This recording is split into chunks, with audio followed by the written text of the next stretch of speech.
Halo guys, selamat datang kembali di channel gue Irfan Akbar 67. Jadi dalam video kali ini seperti biasa nih, gue bakal bahas anime yang baru aja selesai season satunya. Ya, judul yang mau gue bahas ini adalah I Parry Everything, atau dalam bahasa Indonesianya Akan Kutangkis Semuanya. Jadi seperti biasa yang gue bahas ini adalah novelnya. Novel yang gue bahas ini adalah volume 3-nya. Dan video ini adalah part 2 atau part terakhir dari pembahasan volume 3-nya. Video ini tentunya adalah kelanjutan dari video sebelumnya. Jadi buat kalian yang belum nonton video pembahasan yang sebelumnya, kalian tuh bisa nonton videonya terlebih dahulu. Gue ingetin lagi kalau video ini tuh adalah spoiler untuk kelanjutan animenya. Jadi kalau misalkan kalian gak suka spoiler nih ya, kalian tuh bisa langsung aja close video ini. Sebelum kita mulai, gue di sini mau ngingetin lagi ke kalian, jangan lupa untuk subscribe channel ini. Dan jangan lupa juga untuk nyalain loncengnya, supaya kalian dapat notif kalau channelnya update video terbaru. Oh ya, buat kalian yang mau support gue, kalian tuh bisa langsung aja gabung dan join ke membership. Atau bisa juga ngasih jajan via super chat, atau bahkan lewat link Saweria yang ada di deskripsi maupun komentar video ini. Gue juga di sini mau ngasih tahu ke kalian kalau gue tuh punya channel khusus yang bahas tentang manhwa. Jadi buat kalian yang suka sama lanjutan komik Korea, kalian tuh bisa langsung aja mampir ke channel gue yang satunya, yaitu Irfan67. Oke, tanpa basa-basi lagi, langsung aja kita mulai ke ceritanya. Kisah dimulai setelah Nour dan Rin selesai menghadapi monster Phantom Grey. Ketika dalam perjalanan pulang, Rin di sini berjanji kalau dia tuh bakal menunjukkan perkembangannya ketika dalam perjalanan ke negara Teokrasi. Nour di sini tentunya gak ngerti, tapi ya singkatnya keduanya pun akhirnya berpisah. Nour kembali ke guild dan saat ini Nour mendapatkan info dari guild kalau monster yang dia hadapi itu adalah Phantom Grey. Jadi bukanlah ghost biasa. Nah, mendengar kekuatan gila dari Phantom Grey, Nour saat ini pun merinding dan dia keringat dingin. Nour di sini merasa bersyukur karena dia tuh bisa selamat dari monster yang kuat. Nour juga di sini bersyukur karena dia membawa Rin, karena tanpa Rin bisa aja Nour menjadi mayat. Di sore harinya, sekarang Nour melakukan latihan di hutan. Nour ini kurang puas dengan tangkisannya. Nour menyadari kalau dia masih lemah. Nour sekarang merasa kalau dia tuh butuh rival untuk latihan. Nour mau menjadi lebih kuat lagi. Nour sekarang mikirin nih tentang siapa orang yang bisa dijadiin lawan latihannya. Nah, ketika lagi mikir, gak lama datanglah Gilbert yang menyapa. Nour di sini tuh seperti biasa nih kesulitan dalam mengingat nama Gilbert. Tapi ya pada akhirnya Nour ingat namanya. Ya di sini bagi Gilbert sangat wajar orang kuat tuh nggak bisa mengingat nama orang yang lebih lemah darinya. Makanya Gilbert di sini mewajarkan. Gilbert di sini ngasih tahu kalau dia tuh butuh orang untuk bertarung, makanya dia saat ini datang menemui Nour.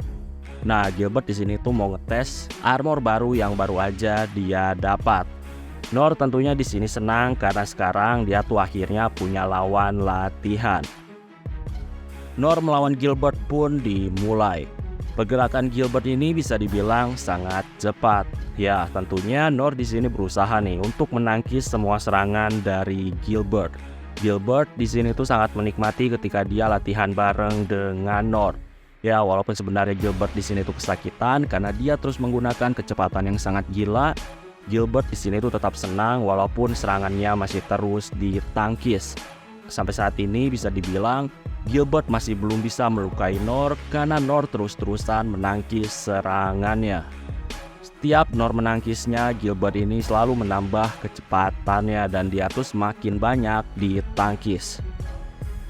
Gilbert terus menambah kecepatannya dan itu semakin membebani tubuhnya dan membuat Gilbert kesakitan. Dan serangannya juga masih terus ditangkis. Oh ya, kecepatan Gilbert ini didukung sama armor yang baru aja dia dapat dari Oken. Tapi ya, semakin memaksimalkan kecepatan, semakin tinggi juga resiko Gilbert kesakitan. Tapi walaupun gitu, saat ini Gilbert tuh sangat senang dan dalam hatinya dia mengakui kekuatan dari Nour. Gilbert di sini minta izin kalau dia tuh bakal memaksimalkan kecepatannya. Nour di sini membolehkan Gilbert untuk menggunakan kecepatan maksimalnya. Gilbert di sini tersenyum. Waktu berlalu. Saat ini ada pertemuan 6 penguasa. Di awal, Oken di sini tuh mengeluh tentang Gilbert yang merusak armor prototype buatannya. Gilbert juga ternyata punya permintaan untuk segera memperbaiki armor itu secepatnya. Nah, Oken di sini tuh ada rasa kesal, tapi walaupun gitu, Oken tetap mau menerima permintaan dari Gilbert. Di sini juga diketahui kalau ternyata Gilbert ini terluka parah. Oken tuh sampai gak nyangka kalau ternyata Gilbert bisa terluka parah ketika menggunakan armornya. Oken di sini tuh penasaran dengan apa yang terjadi pada Gilbert. Saat ini ada obrolan 6 penguasa yang ngobrolin tentang Rollo. Selama seminggu ini 6 penguasa melatih Rollo secara langsung. Dan sekarang mereka tuh rapatin nih perkembangan dari Rollo. Ya, kesimpulannya Rollo tuh nggak punya kekuatan fisik yang kuat, tapi dia tuh punya keberanian dan tekad yang kuat. Ketika menggunakan pedang kayu, Rollo ini nggak segan menerima serangan dan balas melakukan serangan balik. Rollo juga di sini diketahui kalau dia tuh sangat ahli dalam thief atau mencuri. Jadi Rollo ini ahli dalam menyembunyikan keberadaannya. Setelah diskusi dan sharing tentang Rollo, para penguasa pun akhirnya di sini mutusin untuk tetap melanjutkan pelatihan kepada Rollo.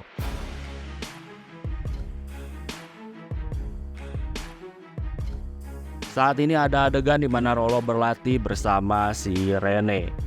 Saat ini si Rene nembakin banyak panah ke arah Rollo dan Rollo berusaha untuk menghindari semuanya dan menangkis semuanya. Sayangnya Rollo di sini terkena banyak anak panah, tapi dia tuh nggak peduli dan dia terus maju dan akhirnya berhasil menaruh belatinya tepat di leher si Rene. Si Rene di sini heran karena Rollo tuh terus maju walaupun terluka. Si Rene saat ini pun menyuruh Mary Bear untuk menyembuhkan Rollo. Mary di sini ketakutan karena Rollo ini bisa dibilang sangat gila dan dia tetap maju walaupun terluka. Ya walaupun gitu di sini Mary tetap melakukan penyembuhan terhadap Rollo. Oh ya, jadi sekarang Mary tuh nggak ngerti kenapa banyak orang-orang yang nggak peduli dengan tubuh mereka hanya karena latihan. Jadi Mary ini menganggap kalau Rollo ini sama seperti Gilbert. Keduanya tuh sangat gila latihan dan bahkan berani terluka parah walaupun hanya latihan. Singkatnya setelah sembuh, Rollo pun akhirnya maksa untuk mau melanjutkan latihannya. Si Rene di sini tentunya bingung karena Rollo ini sangat termotivasi.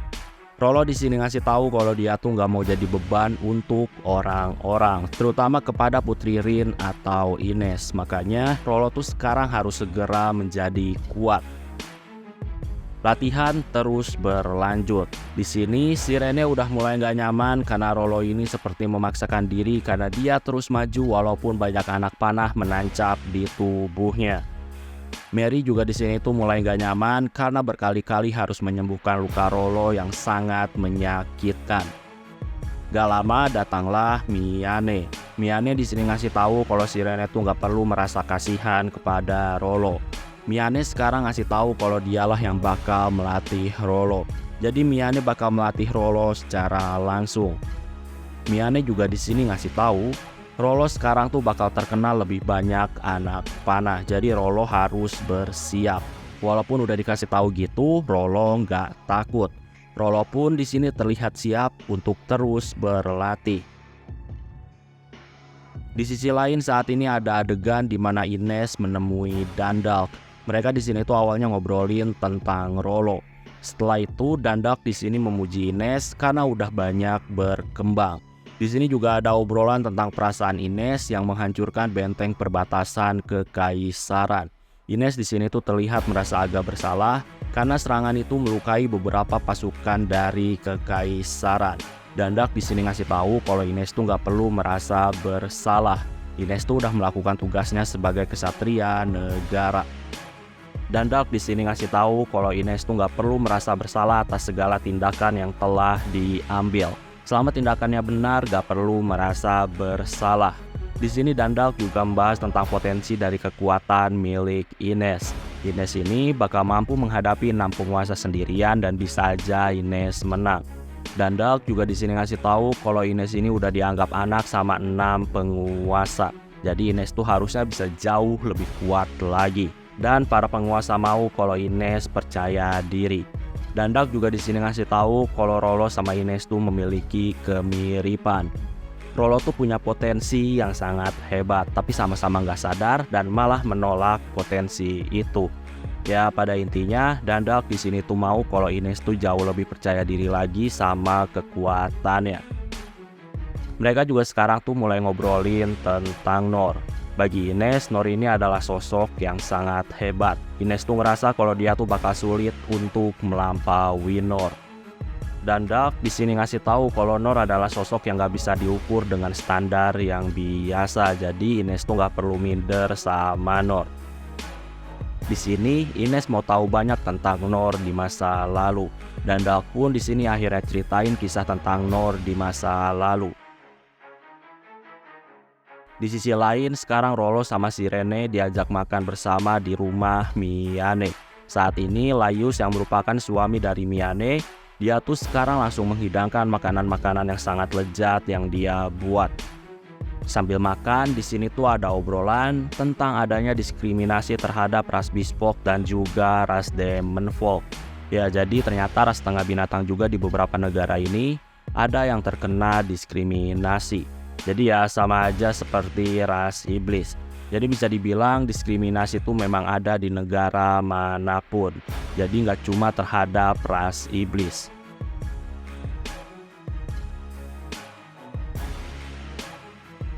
Obrolan tentang ras di sini masih terus berlanjut. Rolo di sini mengerti kalau dia tuh nggak perlu merasa rendah hanya karena berasal dari ras iblis. Jadi apapun stigma yang ada di masyarakat tentang ras iblis, Rolo nggak perlu berkecil hati dan Rolo harus percaya diri dalam menjalani hidup ini. Layus di sini senang karena ternyata pemikiran Rolo ini udah terbuka. Tadinya Layus sama Miyane ini khawatir tentang Rolo yang bakal minder karena memiliki darah ras iblis. Tapi ternyata Rolo ini jauh lebih baik pemikirannya. Di sini Layus juga ngasih tahu memiliki orang-orang yang kita cintai biasanya tuh bakal memberikan motivasi dan kekuatan yang kuat untuk bertahan hidup. Nah, Rolo di sini menyadari kalau hidupnya tuh memiliki arti. Di dunia ini tuh bukan cuma tentang dirinya sendiri, tapi juga tentang bersama orang-orang yang dia sayangi. Rolo saat ini tuh gak mau membuat sedih orang-orang yang telah menyayanginya dan telah menerimanya. Di sisi lain, seperti biasa Gilbert dan Noor melakukan bertarung untuk latihan. Dan seperti biasa juga, Noor ini berhasil menangkis segala serangan dari Gilbert. Singkatnya latihan pun selesai dan lagi-lagi Gilbert kesakitan.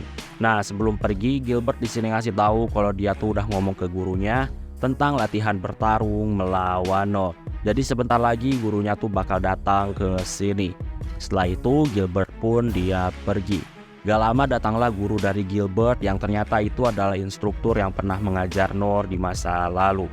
Ya di sini tuh nggak disebutin namanya, tapi kemungkinan itu adalah Sig. Sig di sini tuh mau sparring melawan Noor. Tentunya di sini Sig bawa pedang tingkat meteor untuk Noor. Jadi Sig tuh mau sparring dengan senjata yang sama. Tentunya tujuannya untuk mengukur kekuatan. Noor di sini tuh terlihat tertekan karena dia tuh ditantang sama orang yang kuat.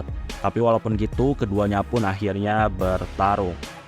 Di sini terlihat kalau Noor ini kurang nyaman dengan pedangnya yang sekarang. Pedang yang sekarang tuh bisa dibilang terlalu ringan dan Noor tuh butuh penyesuaian diri untuk menggunakannya. Nah, di sini Sig terus melakukan banyak serangan dengan pedang. Tapi di sini Noor tuh menangkis semua serangan-serangan yang ada. Noor di sini tuh menyadari kalau gurunya ada di tingkatan yang berbeda. Sig di sini pakai serangan tebasan 1000 pedang dan itu membuat Noor kewalahan. Walaupun gitu, Noor di sini tetap berjuang untuk menangkis semuanya. Adu pedang di sini tuh terjadi hingga akhirnya pedang mereka berdua saat ini patah. Noor di sini tuh ngerasa kalau dia tuh harus menjadi lebih kuat lagi. Di sisi lain, Sig di sini merasa bangga dengan perkembangan dari Noor yang bisa mencapai tingkatan yang sekarang. Sig di sini berharap kalau Noor ini di masa depan bisa melindungi orang-orang yang dicintai. Di sini ada sedikit nostalgia ngomongin masa lalu. Setelah itu, Sig menitipkan Rin, Ines, dan Rolo kepada Noor untuk perjalanan ke teokrasi. Noor di sini janji kalau dia tuh bakal berusaha untuk melindungi Rine, Ines, dan Rolo ketika dalam perjalanan teokrasi. Ya di sini walaupun Nor tahu kalau mereka semua sangat kuat, tapi Nor tuh tetap bakal berusaha untuk berguna dan melindungi orang-orang. Waktu berlalu, saat ini tiba waktunya bagi Nor dan yang lainnya untuk menuju teokrasi. Saat ini Oken juga ngasih beberapa item untuk Nor dan yang lainnya. Di sini ada juga beberapa obrolan, tapi nggak lama terlihat ada sekelompok monster naga wyvern yang saat ini mendekat. Di sini para penguasa terlihat sangat santai. Nah, di sini para penguasa sepakat kalau yang bakal melawan monster-monster itu adalah Oken. Karena gimana pun juga naga-naga itu ada di udara dan agak jauh dari tempat mereka. Jadi cuma Oken yang bisa menjangkaunya. Oken di sini tuh berbisik dan ngasih tahu kepada Nor kalau dia tuh sekarang bisa menggunakan 12 sihir sekaligus. Nor di sini dalam hatinya tentunya nggak ngerti maksudnya. Ya, jadi Oken ini udah tahu kalau Nor bisa menggabungkan 10 sihir. Makanya Oken di sini mau pamer kalau dia tuh bisa menggunakan 12 sihir sekaligus. Sayangnya Nor tuh di sini nggak mengerti maksud Oken. Nah, di sini Oken nunjukin kekuatannya dan dia tuh ngeluarin 12 bola petir dan dalam sekejap badai petir langsung menghancurkan monster-monster tersebut. Orang-orang di sini tentunya terkejut dengan kekuatan dari Oken. Oh ya, di sini diketahui juga kalau tinggi Rolo sekarang tuh udah bertambah daripada sebelumnya. Singkatnya, Nor dan yang lainnya pun akhirnya berangkat ke negara teokrasi.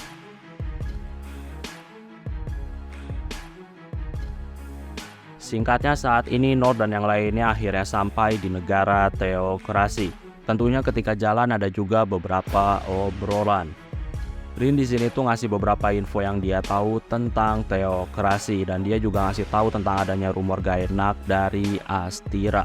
Tapi ya karena terlalu sensitif, obrolan pun gak dilanjut. Singkatnya saat ini rombongan Nor akhirnya sampai di katedral.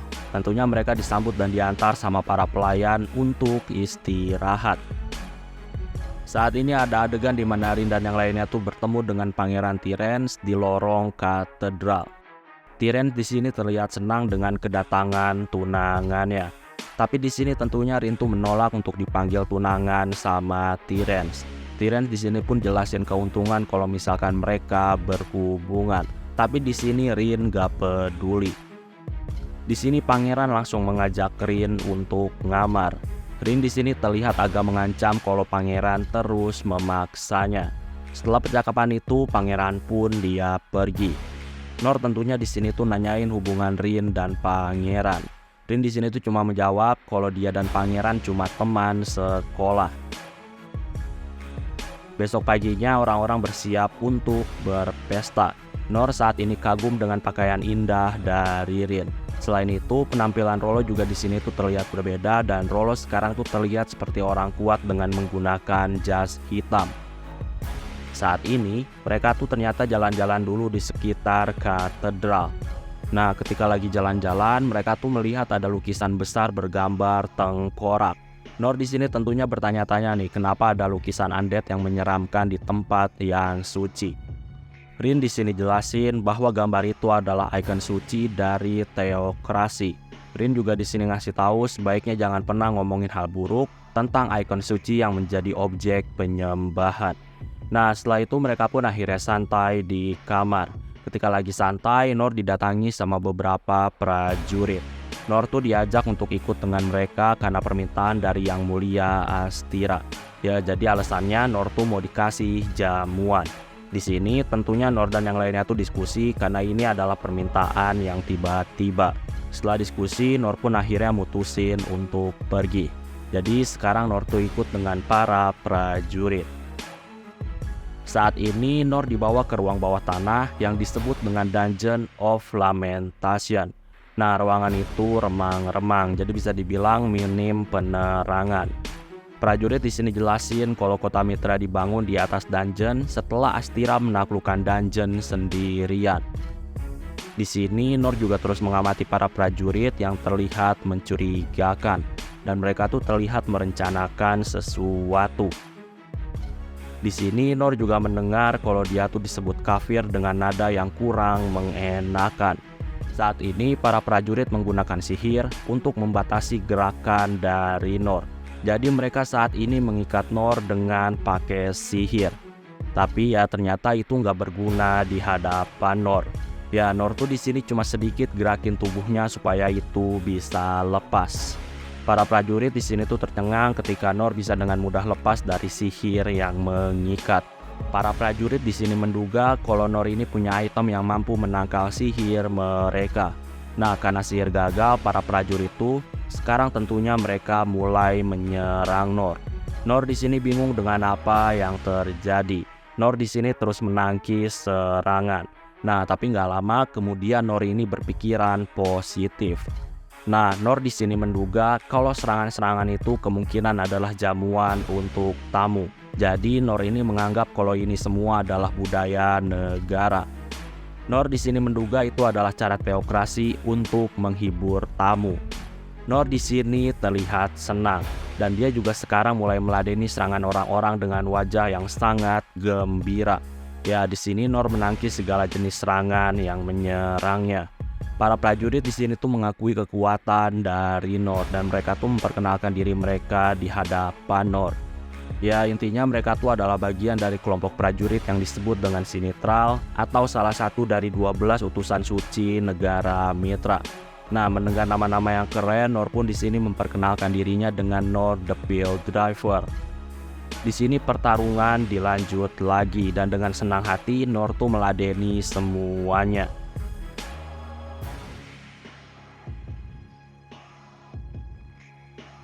Saat ini Rin, Ines, sama Rolo mereka tuh mulai memasuki ballroom untuk pesta. Jadi mereka mulai memasuki ruang dansa. Ketika masuk ke ruangan, tatapan orang-orang terhadap Rolo tuh terlihat gak bersahabat. Ya, mereka tuh membenci ras iblis. Tapi walaupun gitu, di sini Rolo tuh memang udah siap, jadi Rolo menghadapinya dengan tenang. Di sana juga terlihat kalau Pangeran Tyrens lagi dikelilingi sama banyak wanita. Rin tentunya saat ini mendekat dan ngucapin salam hormat karena telah mengundangnya. Pangeran saat ini menyuruh Rin untuk duduk di pangkuannya. Tentunya di sini Rin menolak.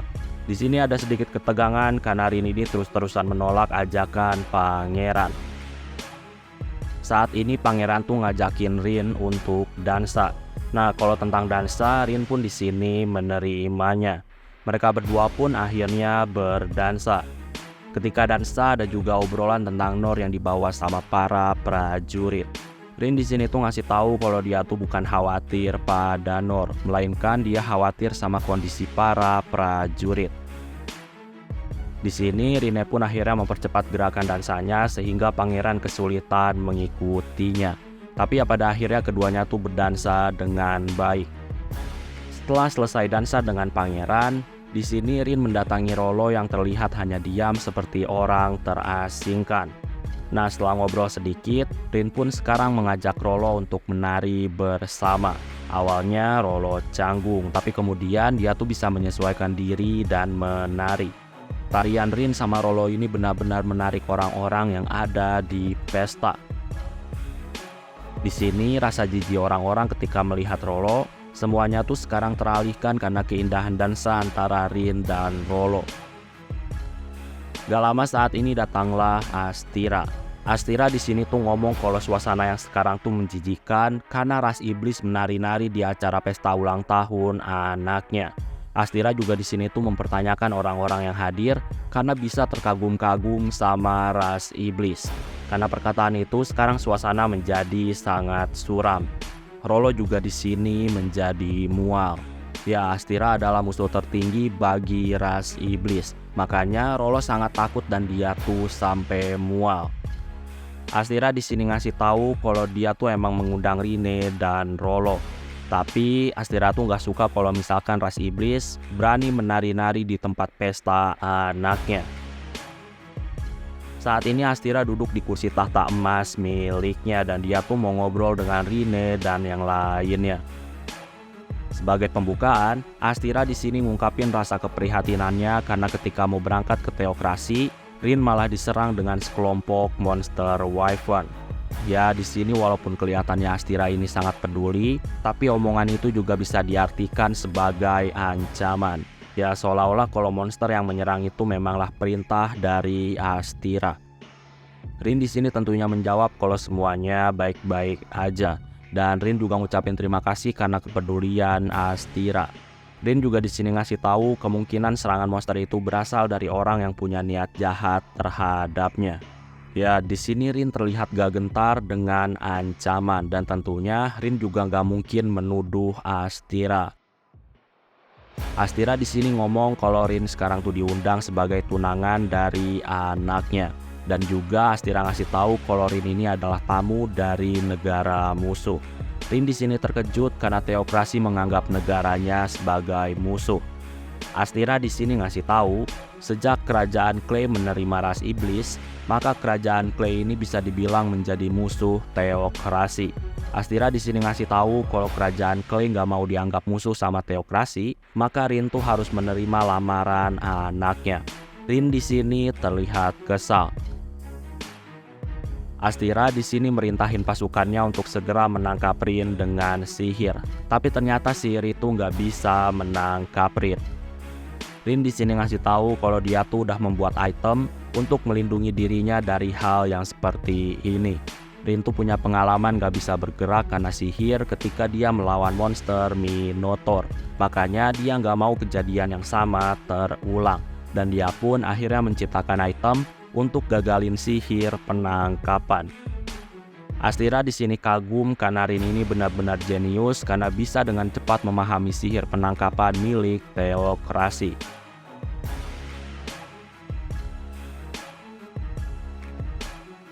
Astira di sini tuh terlihat semakin mau memiliki Rine. Rine tuh bisa dibilang terlalu jenius dan bahaya. Makanya Astira ini mau kalau Rine menikahi anaknya. Rin di sini mau menolak lamarannya, tapi tiba-tiba terjadilah ledakan dan itu mengguncang ruangan. Gak lama ada salah satu prajurit yang ngasih info tentang adanya seseorang yang masuk terlalu dalam ke dalam dungeon. Astira di sini terlihat panik karena gimana pun juga di dungeon ada relik berharga. Astira di sini menyuruh orang-orang untuk segera menangkap orang itu. Astira di sini terlihat sangat panik dan dia tuh nggak ngerti kenapa ada orang asing yang bisa masuk ke dungeon. Astira sekarang ngasih perintah untuk segera menangkap Rin. Setelah itu Astira dan anaknya akhirnya pergi dari ruangan dansa. Rin di sini ngasih tahu Ines kalau sekarang adalah waktu yang tepat untuk bergerak karena gimana pun juga Nortu udah ngasih kode untuk bergerak. Ya, jadi Rin di sini menduga kalau itu adalah kode dari Nor. Rin di sini ngasih perintah ke Ines untuk segera melaksanakan tugas yang udah dikasih kakaknya. Jadi Ines sekarang harus segera pergi. Rin di sini ngasih tahu kalau Ines tuh nggak perlu khawatir tentang kondisi dari Rin. Saat ini Ines pun akhirnya menggunakan kekuatannya untuk membuat lubang di lantai dan dia pun akhirnya pergi bersama Rolo. Saat ini para prajurit tertawa karena ternyata pengawal putri adalah pecundang yang kabur. Prajurit yang masih tertawa, dia tuh di sini heran karena putri nggak kabur. Putri di sini tegasin kalau dia tuh nggak bakal kabur dan bakal tetap di sini. Para prajurit di sini tertawa karena putri ini nggak mengerti situasi. Ya, saat ini Rin tuh dikelilingi sama 200 prajurit. Saat ini salah satu prajurit di sini tuh mau menggenggam tangan Rin, tapi justru di sini Rin lah yang mencengkram tangan prajurit itu.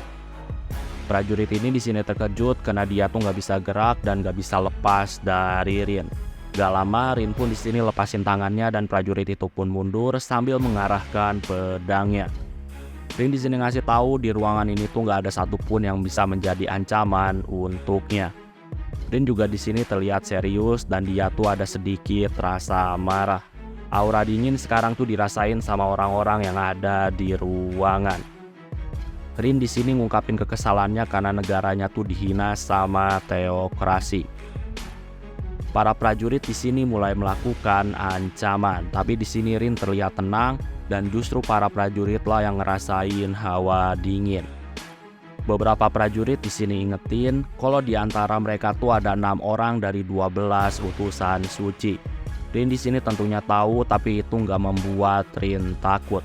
Rin di sini ngasih tahu kalau mau melawannya seharusnya ada ratusan orang setingkat utusan suci. Jadi bukan cuma 6 orang. Kalau cuma 6 orang, hal itu bukanlah ancaman bagi Rin. Di sini para prajurit mulai jengkel karena Rin tuh meremehkan mereka. Para prajurit yang marah sekarang pun akhirnya mulai menyerang pakai pedang. Mereka tuh nggak suka diremehkan sama negara keroco. Ketika diserang, tiba-tiba Rin tuh di sini menghilang di hadapan mereka. Para prajurit di sini panik karena mereka tuh menganggap kalau Rin saat ini kabur. Tapi nggak lama tiba-tiba Rin muncul. Rin di sini ngasih tahu kalau orang-orang di sini sangat lambat. Saat ini ruangan dansa pun akhirnya dipenuhi sama gerakan banyak petir. Musuh yang dilengkapi armor saat ini mulai jatuh satu demi satu. Saat ini juga ada udara dingin yang dirasain sama musuh. Ya, sekarang armor yang menjadi kebanggaan musuh sekarang tuh tiba-tiba membeku. Ketika membeku dan gak bisa gerak, para prajurit melihat Rin jalan santai sambil mengayunkan pedangnya. Di sini utusan suci kebingungan dengan apa yang telah terjadi. Mereka tuh gak mengerti karena putri dari negara Kroco bisa membuat mereka terdesak. Rin di sini ngeluarin banyak sihir gabungan, yaitu sihir es, sihir angin, dan sihir petir. Orang-orang di sini terkejut karena Rin tuh bisa menggabungkan banyak sihir sekaligus. Ya, hal yang dilakuin sama Rin ini udah seperti seorang legenda. Pasukan musuh sekarang masih kebingungan. Bahkan pasukan elit mereka tuh sampai nggak mau percaya kalau negara Kroco ternyata bisa sekuat itu. Pasukan elit seperti utusan suci pun sekarang tuh hanya bisa terdiam melihat pasukan mereka dijatuhkan satu demi satu. Mereka tuh masih kebingungan dengan kekuatan Rin. Rin ini bisa dibilang gak cuma ahli dalam sihir, tapi dia juga punya kecepatan yang gak bisa dilihat sama mereka. Saat ini pasukan musuh akhirnya menyadari kalau mereka tuh gak mungkin bisa menang melawan gadis kecil yang ada di hadapan mereka. Saat ini pemimpin dari utusan suci ada di hadapan Rin. Orang itu di sini pamerin pedang hebat yang dia miliki. Tapi nggak lama terdengar retakan dari helm armor orang itu. Ya, helm armor orang itu pun akhirnya terbelah jadi dua. Setelah itu, Rin membuat tidur pemimpin utusan suci dengan menggunakan sihirnya. Di sini Rin tuh mendesak kecewa. Rin tuh kecewa karena dia tuh butuh waktu yang lumayan lama untuk mengatasi musuh yang ada di sini. Rin tuh yakin kalau misalkan Nor yang ada di situasi seperti dia, udah pasti Nor tuh bakal menghabisi musuh lebih cepat dari dia. Ya, di sini diketahui ternyata Rin menghabisi semua musuh tanpa darah sedikit pun menetes dari musuh. Jadi Rin hanya menjatuhkan musuh dengan cara membuat musuh jadi pingsan. Jadi ya nggak sampai dibunuh. Rin sekarang melihat masih ada penonton di ruang dansa. Ya, jadi selain prajurit, di ruangan itu juga masih ada penonton yang merupakan tamu undangan. Di sini Rin menundukkan kepala dan dia tuh minta maaf atas keributan yang terjadi. Rin juga saat ini pamit karena ada sesuatu yang harus dilakuin. Rin pun sekarang pergi dari ruang dansa. Orang-orang yang menonton saat ini tuh hanya terdiam dan suasana sangat hening.